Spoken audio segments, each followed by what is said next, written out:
Habari nzuri, habari za wewe? Nimefurahi. Poa. Tumefurahi. Tumefurahi kwa sababu timu imevuka kutoka stage moja kwenda kwenye stage nyingine na hatukuvuka kinyonge. Ni ushindi wa mabao 5-0 on aggregate ambao ukichagiza kutoka away na mechi ya nyumbani imetusaidia kupata ushindi ambao tunaingia hatua inayofuatia kibabe zaidi. Sijajua upande wa pili, lakini kwangu mimi, kwa mashabiki wa Young Africans, naamini ni ushindi mkubwa, ushindi mnono. Tumevuka stage, tumeingia kwenye stage nyingine. Sasa ni kuangalia tunapangwa na nani.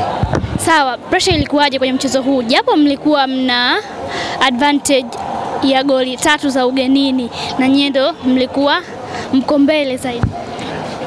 Pressure haikuwa kubwa. Pressure haikuwa kubwa kwa sababu kuna utofauti. Unaposhinda mechi ya away goli 3-0,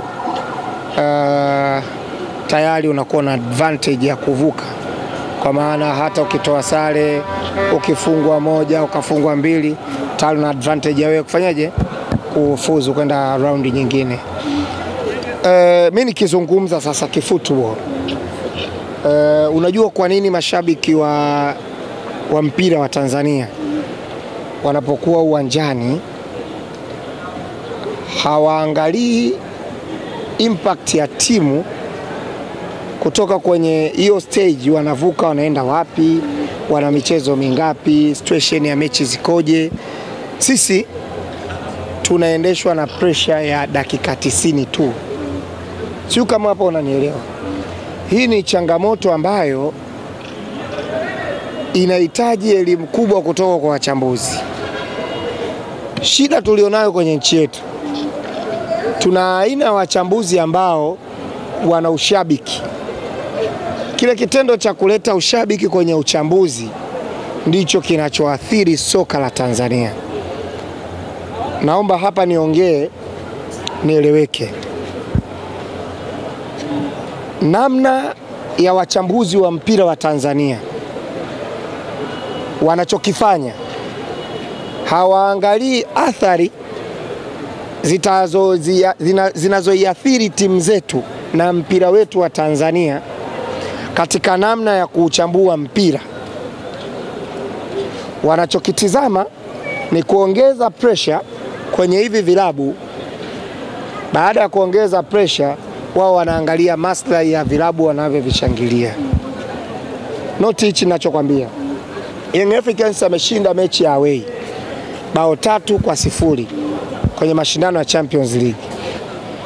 Unategemea kwamba timu inaenda kwenye mechi ya ligi kuu, unataka kucheza mchezo na Pamba siku 3 zilizopita. Siku 3 zilizopita.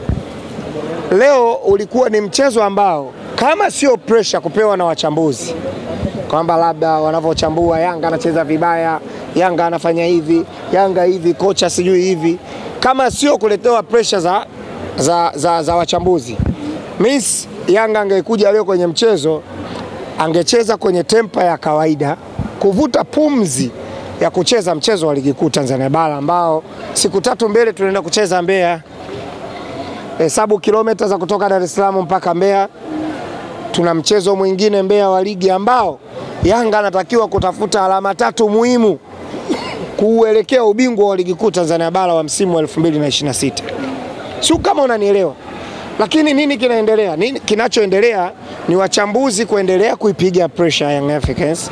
Inawezekana wanaona tunavyokuwa mabingwa, wanatamani club nyingine iwe bingwa, kuonesha labda kuna ushindani mkubwa kwenye ligi yetu ya nyumbani. Lakini kama Yanga ana hadhi ya kuwa bingwa, msitulazimisha kutugea pressure kwa kutukosesha ubingwa kilazima. Hapa sasa na wavagawa na Yanga wenzangu. Yaani mimi hapa niko kwenye wana Yanga. Njoo ndugu yangu. Wewe hata ukinisikia wewe na wakinisikia na waliopo, ujumbe utafika. Kwanza tunapaswa kuwa wamoja. Tunapaswa kuwa wamoja kwenye kuishabikia timu yetu. Wote tunajua mpira. Hamna mshabiki wa Yanga asiyejua boli. Hakuna. Tunavyokuja uwanjani Cha kwanza ni timu kupata matokeo ya alama 3. Hiyo ndio big issue ya kwanza. Zai na waandishi wengine wa habari mliopo, Young Africans anavyoanza mechi, sekunde ya kwanza ikapigwa touch ya kwanza, mtu akalenga goli akascore, hautashangilia wewe shabiki wa Yanga? Lazima ushangilie, si ndio? Unashangilia nini pale unaniambia kwamba kuna mpira mzuri ulichezwa ndani ya hiyo sekunde ya kwanza mpaka likafungwa goli? Watu wanakuja hapa kushangilia magoli.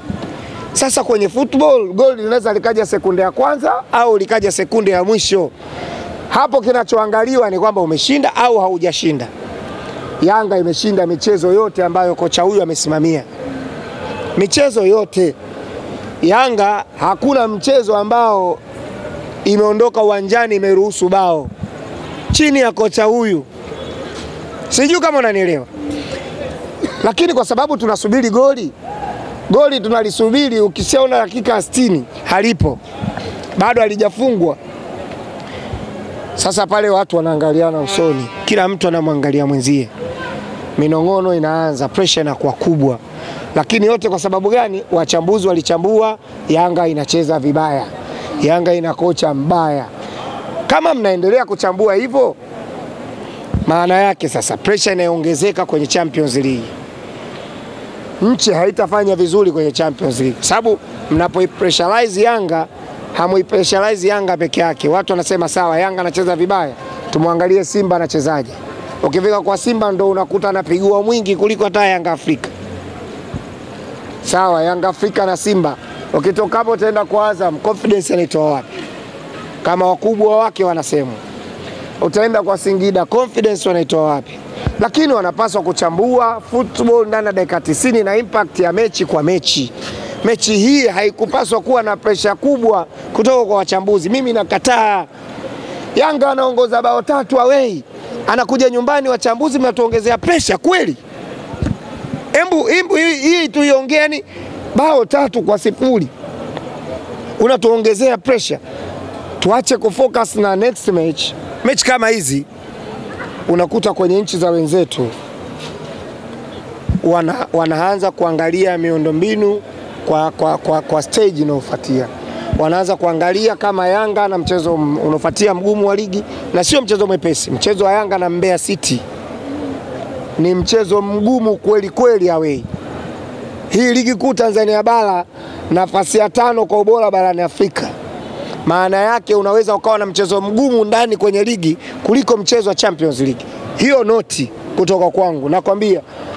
Yaani usichukulie poa. Unaweza ukawa na mchezo mgumu wa ligi kuu kuliko wa Champions League. Huu mchezo wa leo tuliocheza na hawa wale Elite, inawezekana huu mchezo ukawa ni wa kawaida kuliko ule tunaenda kucheza Mbeya. Why pressure iongezeke kwenye mchezo huu kuliko ule mchezo wa Mbeya dhidi ya Mbeya City? Na wasiwa na Yanga wenzangu, tuje uwanjani kuisupport timu. Tukifika uwanjani wakati tunalisubiri goli, sisi kazi yetu ni kushangilia. Wakati haya majukumu mawili yanazungumzwa, jukumu la mwalimu tumwachie mwalimu kwenye pitch afanye kazi yake, na sisi tutimize majukumu yetu. Lakini kama mtakuwa mpo nyumbani mnaangalia mpira kwenye TV, unasubiri baada ya mpira kuisha umsikilize mchambuzi, utaingia chaka. Wachambuzi wetu ndio hao wachambuzi ambao mpira ukiisha wanavaa jezi za Simba, wanakaa kwenye redio, anaichambua Yanga. Hawezi kuichambua Yanga katika ubora wake. Asante.